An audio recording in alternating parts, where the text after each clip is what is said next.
Can I get your reaction to Terrence, what he did? That's another crazy thing, right? No, that's not crazy.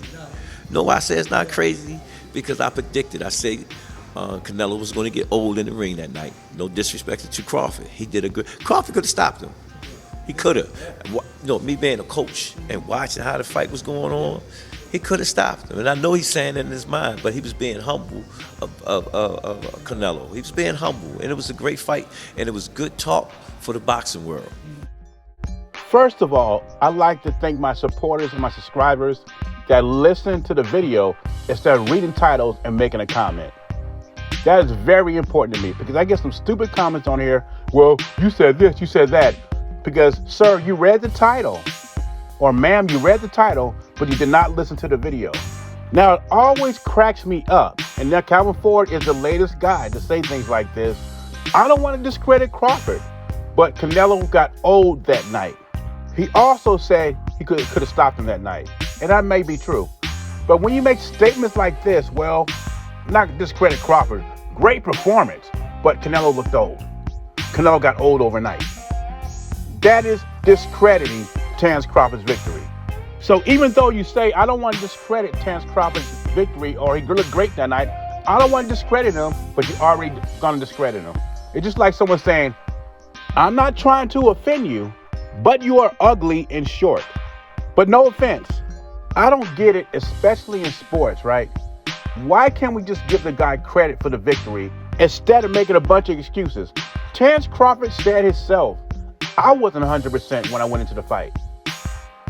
The funny thing about it is, before this fight started, before the build-up and everything like this, Canelo fanatics, were making a bunch of excuses in case Canelo lost. And I said on top, whoever wins this fight deserves full credit, no excuses. And we've seen how that worked.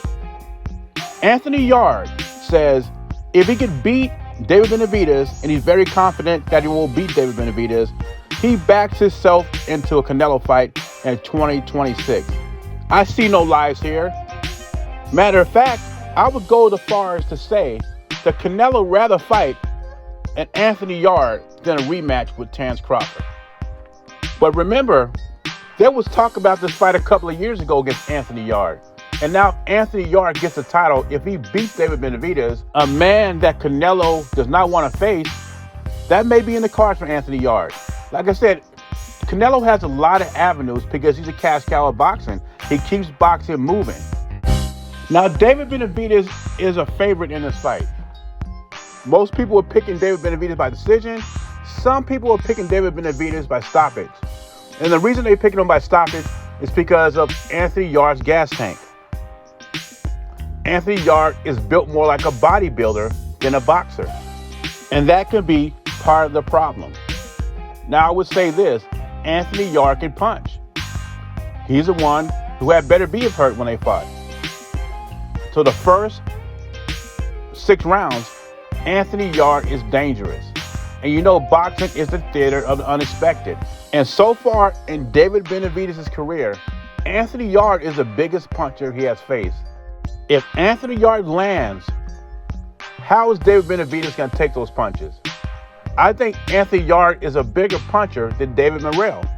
And when you look at Benavidez at 175, has he really hurt a light heavyweight at 175 yet?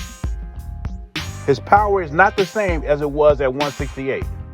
Now, David Benavidez is still the favorite in this fight. But with that being said, would it be the biggest upset in boxing if Anthony Yarde knocks out David Benavidez? I don't think so. Anyway, leave your thoughts and comments below. Beezy, I'm gone.